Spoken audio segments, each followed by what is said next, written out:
Hello friends.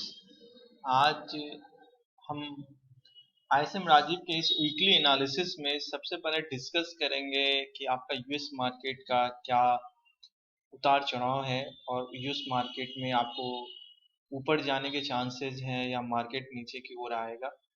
और then फिर उसके बाद में हम अपने मार्केट की बात करेंगे और हमारे मार्केट को समझने के लिए एफआईडीआई के डाटे की जिक्र हम करेंगे। बट यूएस का जो मार्केट है उस मार्केट को समझने के लिए हमारे पास में आपके एफआईडीआई के डाटा उस कंट्री की नहीं है, तो हम टेक्निकल आधार पे उसको समझ सकते हैं कि वो मार्केट में अब यहाँ से शॉर्ट कवरिंग यहाँ से और होगी, मार्केट में और नया हाई बनाएगा या मार्केट में अब वो करेक्ट करेगा।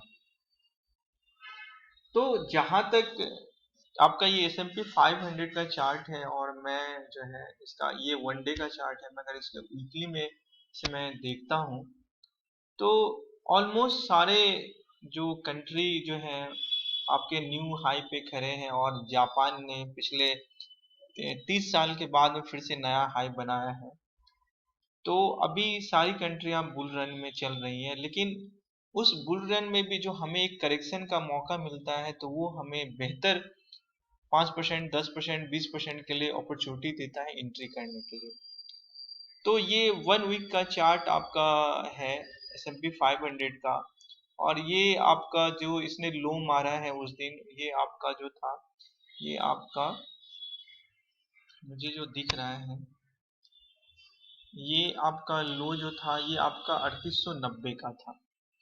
तो मुझे ऐसा लगता है कि अब वहां पे भी प्रॉफिट बुकिंग स्टार्ट हो चुकी है और हमें जब तक यूएस मार्केट ये आपका 3884 का जो लो है, ये माइनर मात्र जो है सो 90 से 6 पॉइंट का ही मतलब आपका डिफरेंस है। तो मुझे लगता है कि अगर ये लो को ब्रेक करता है तो अब वहां पे भी प्रॉफिट बुकिंग होगी। ये नैस्डैक का अगर आप देखेंगे तो ये इसका लो है 13,717 का, और अगर ये इस लेवल को अगर ब्रेक करता है तो इसमें भी करेक्शन दिखाएगा। और आपका डॉ जोन्स का जो लो है, ये डॉ जोन्स में हालांकि ये दो कैंडल जो है, ये दो कैंडल का पैटर्न जो कहलाता है, ये आपका हॉर्न पैटर्न कहलाता है। तो ये भी बता रहा है कि मार्केट करेक्ट कर रहा है ऊपर की से नीचे की ओर। तो अभी ऐसा लग रहा है कि मार्केट अब यूएस मार्केट में धीरे धीरे करेक्शन की ओर जा रहा है। और अब हम चलते हैं अपने इंडियन मार्केट की ओर। तो इंडियन मार्केट में ये कुछ स्टॉक्स के चार्ट हैं जो आपको फर्दर बाइंग करने के लिए है। बट उससे पहले अगर हम बात करते हैं कि हमारा निफ्टी का कैसा मतलब मूवमेंट रहा था, तो आपको भी पता है कि निफ्टी ने जो है सो अभी अपना प्रीवियस जो लो है वो 14,980 के लेवल पे ही वो खड़ा है। और अगर निफ्टी अगर इस लेवल को ब्रेक करता है तो मुझे लगता है कि फर्दर डाउनवर्ड दिखेगा। और मैं पिछले सप्ताह में कोई वीडियो नहीं डाला था, एक थोड़ी व्यस्तता भी थी। और दूसरा चीज ये था कि जब मार्केट में सारे लोग आपके बुलिश हैं, उस टाइम में आप बियरिश हो रहे हो, तो उसके लिए आपको कुछ खास आपके पास में उस ढंग के डाटा होने चाहिए। जो डाटा उस टाइम में जो बन रहे थे वो उतने फेवरेबल नहीं बन रहे थे, तो उस टाइम में थोड़ा सा कहना जो होता वो थोड़ा सा टफ काम होता। तो मैंने कहा कि चलो थोड़ा सा वेट कर लेते हैं और फिर चीजों को समझते हैं। तो आपको जैसे मैं इससे पहले भी सारे वीडियो में जब भी जिक्र करता हूँ तो मैं एफआईडीआई के डाटा की बात मैं सबसे पहले करता हूँ। तो ये आपका 19 तारीख का डाटा है। तो इस 19 तारीख के डाटा से पहले जो है सो हम जो डाटा देखते हैं वो आपका 3 फैब का देखते हैं, 3 फरवरी का। तो 3 फरवरी को अगर आप देखोगे तो ये सारी चीजें तो जस्ट एज इट इज ही थी। तो मेनली जो हम लोगों को देखना रहता है वो ये देखना रहता है कि ये अगर स्टॉक फ्यूचर में अगर एफआई अपना पोजीशन बना रहा है तो इसका मतलब ये है कि वो यहाँ से लॉन्ग करेगा, या अगर वो इंडेक्स में फ्यूचर लॉन्ग कर रहा है और इसमें शॉर्ट कर रहा है तो इट मीन्स ये है कि कहीं ना कहीं वो अपने आप को बियरिश समझ रहा है, या उसको ये दिख रहा है कि मार्केट में मुझे पोजीशन जो है मतलब उतनी अच्छी अपॉर्चुनिटी नहीं मिल रही है स्टॉक्स में लॉन्ग करने की। तो इसलिए हम लोग इसको और इसको खास करके देखते हैं। ये क्लाइंट हमेशा की तरह इंडेक्स में हल्का सा लॉन्ग है 3 तारीख को, और स्टॉक में अच्छा खासा लॉन्ग है, और डीआई आपके इंडेक्स और स्टॉक दोनों में शॉर्ट है। ठीक है, ये आपका 3 तारीख का डाटा है। और 3 तारीख के डाटा के बाद में हम 8 तारीख के डाटा पे जाते हैं तो आपने एफआई ने आपको देखेंगे आप कि 140 से 158 हजार का कॉन्ट्रैक्ट में उसने लॉन्ग किया।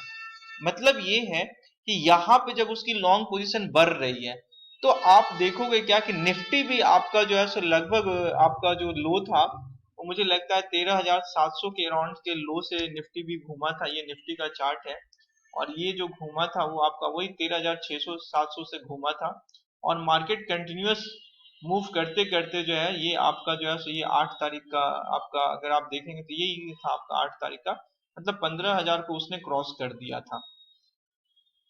तो मैं आपको बस ये समझाने की कोशिश कर रहा हूं कि अगर स्टॉक्स फ्यूचर में लॉन्ग हो रहे हैं तो मतलब बड़े बड़े प्लेयर लॉन्ग कर रहे हैं तो आपको भी अपॉर्चुनिटी मिल रही है। बट उसके बाद से फिर धीरे धीरे करके आप देख रहे हो क्या कि मार्केट में उनकी लॉन्ग पोजीशन जैसे वो धीरे धीरे कम होती चली गई है। और ये पोजीशन अगर आप ये 19 तारीख का देखोगे तो 1,40,000 है, और ये आप अगर 18 तारीख का देखोगे तो 1,36,000 है। तो ये पोजीशन जब कम होने लगे थे तो मुझे एक अंदाजा लग गया था कि मार्केट जब 15,300 400 पे चला गया था तो मार्केट का एक लेवल है। जैसे कि गन थ्योरी का अगर 9 स्क्वायर ऑफ चार्ट अगर आपने देखा होगा तो वो आपको जो है सो बता देता है कि मार्केट एंगल, दो एंगल के बीच का जो डिजिट है वो भी उसका एक रेजिस्टेंस की तरह काम करता है, और एंगल पे जो भी डिजिट है वो भी रेजिस्टेंस की तरह काम करता है। तो एक अंदाजा था कि मार्केट जो है सो आपका 15,200 या 15,700 के अराउंड से मार्केट घूमेगा। तो मार्केट ने 15,200 और 700 के बीच में मार्केट 15,400 या 350 के अराउंड से मार्केट ने मतलब धीरे धीरे रिवर्स करना शुरू किया है। तो ये रिवर्सल को हम कंफर्मेशन कैसे करेंगे, तो ये कंफर्मेशन के लिए हम यहाँ पे स्टॉक फ्यूचर के डाटा को हम एनालाइज करेंगे तो वो आपको बताना शुरू कर देगा। दूसरा चीज ये है कि हैवी वेट्स के जो जो स्टॉक्स हैं, चाहे आपके H D F C finance है, H D F C bank है, रिलायंस है, ये आपका क्या कर रहा है, हालांकि रिलायंस मार्केट को थोड़ा सा सपोर्ट कर रहा है बट आप देखोगे तो H D F C finance market को ब्लीड कर रहा है। H D F C bank अगर आप देखोगे तो ये मार्केट को ब्लीड करेगा। तो मार्केट में यहां से हम लोग ये समझ लेते हैं कि इनके हैवी वेटेज है, और एफआई अगर सेल कर रहा है तो कहीं, हालांकि इसने डबल टॉप पैटर्न बनाया है एचडीएफसी बैंक में, और मुझे लग रहा है कि इसका जो टारगेट जो होगा वो आपका लगभग यहाँ से 100 पॉइंट नीचे की ओर खड़ा है। तो ऑलमोस्ट मुझे लग रहा है ये 1480 1500 के लिए खड़ा है एचडीएफसी बैंक। बातों ही बातों में ये मुझे दिख गया तो मैंने आपको बता दिया। तो मेजर जो प्लेयर हैं अगर वो मार्केट को नहीं सपोर्ट कर रहे हैं, अगर आप आईटी और टीसीएस, इंफोसिस और टीसीएस की भी बात करोगे तो वो भी मार्केट जब गिरता है तो वो भी जब सपोर्ट करता था तो वो भी अगर आप देखोगे तो उनका भी मार्केट में अगर वो बहुत ज्यादा अगर वो सपोर्टिव नहीं है तो भी ये भी मार्केट में नीचे की ओर ही है। तो इसका मतलब ये है कि मार्केट को बचाएगा कौन। और मार्केट को एफएमसीजी सेक्टर और आपके जो मेटल सेक्टर में अगर थोड़ा बहुत, या सीमेंट या ऑयल एंड गैस सेक्टर की जो अगर आप देखोगे तो इनका इतना ज्यादा वेटेज नहीं है कि ये मार्केट को मतलब बचा पाए। तो मतलब ये है कि मार्केट में करेक्शन जब शुरू है तो आपको ये F I D I data से आपको हिंट मिल जाएगा, और H D F C bank, H D F C finance और जो भी आपके चार्ट पैटर्न आप देखेंगे तो वहां पर आपको शॉर्ट करने के पोजीशन बन जाएंगे। बट हम लॉन्ग करेंगे तो लॉन्ग किन किन स्टॉक्स पे करेंगे, और शॉर्ट करना है तो अभी फिलहाल शॉर्ट्स का मुझे ऐसा लग रहा है कि मार्केट नीचे की ओर है। तो आप जो है सो मतलब फिलहाल जो है सो मतलब इंडेक्स में आप पुट के थ्रू आप मतलब बाई करके आप वो जो शॉर्ट है या आपको निगेटिविटी या मार्केट जो गिरेगा उसका प्रॉफिट कर सकते हो। और मार्केट में जो लॉन्ग करने स्टॉक्स वो कौन कौन से स्टॉक होंगे और किस लेवल पे होंगे ये मैं आपको बता देता हूँ। शक्ति पंप मैंने कहा था बजट के टाइम में 370-80 के राउंड से मैंने बाई किया था और ये आपको 564 तक चला गया, तो ऑलमोस्ट इसमें लगभग 150 से 200 पॉइंट की रिकवरी हो गई है। इसमें अभी नहीं लॉन्ग करेंगे, ये फिर अगर हमें मिलेगा 431 30 पे राउंड पे तो फिर हम ये लॉन्ग करेंगे। वर्लफूल को डेफिनेटली लॉन्ग करना है, बट पहला लॉन्ग का जो इसका लेवल होगा वो लेवल जो है सो आपका ये लेवल था, ये आपका 2350 के राउंड में था, और मेरी जो बाइंग जो है वो मैं स्टार्टिंग कर चुका हूँ हल्का हल्का करके। बट अगर ये आपका 2250 के लेवल पे आएगा तो ये बेस्ट होगा, और मैं ये जितने स्टॉक्स में बता रहा हूँ वो आने वाले 3 महीने के लिए बता रहा हूँ। बाडीलाल इंडस्ट्रीज, ये अगर आपको मिल जाता है, अगर आपको 700 750 के अराउंड में मिल जाता है तो आप इस पे लॉन्ग कर सकते हो। वरुण ब्रेवरेज मैं लॉन्ग करके बैठा हुआ हूँ क्योंकि सारे जो है आपके एफएमसीजी स्टॉक्स न्यू हाई लगा चुके हैं और ये स्टॉक्स ने अभी नहीं लगाया। तो हालांकि ये स्टॉक्स अगर आपको इस लेवल पे मिल जाए, 865 के लेवल पे मिल जाए तो सोने पे सुहागा है, आप इसको लॉन्ग कर सकते हैं।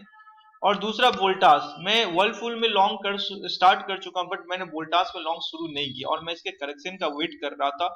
और ये जैसा कि ये आपको दिखा रहा है कि ये आपको 900 के राउंड में अगर मुझे मिल जाए, मतलब यहाँ से 100 रुपये और गिरेगा, तो फिर मैं इसमें आपका लॉन्ग करना इनिशिएट शुरू करूंगा। अल्ट्राटेक सीमेंट आपको लॉन्ग करना है, बट अभी नहीं लॉन्ग करना है, अभी इसको नीचे आने दीजिए। एटलीस्ट जब ये 5700 के राउंड में आएगा तब हम लॉन्ग करेंगे। और मैं ये सारे स्टॉक्स जो बता रहा हूँ, ये सारे स्टॉक्स आपको 3 से 6 महीने के लिए लॉन्ग करना है।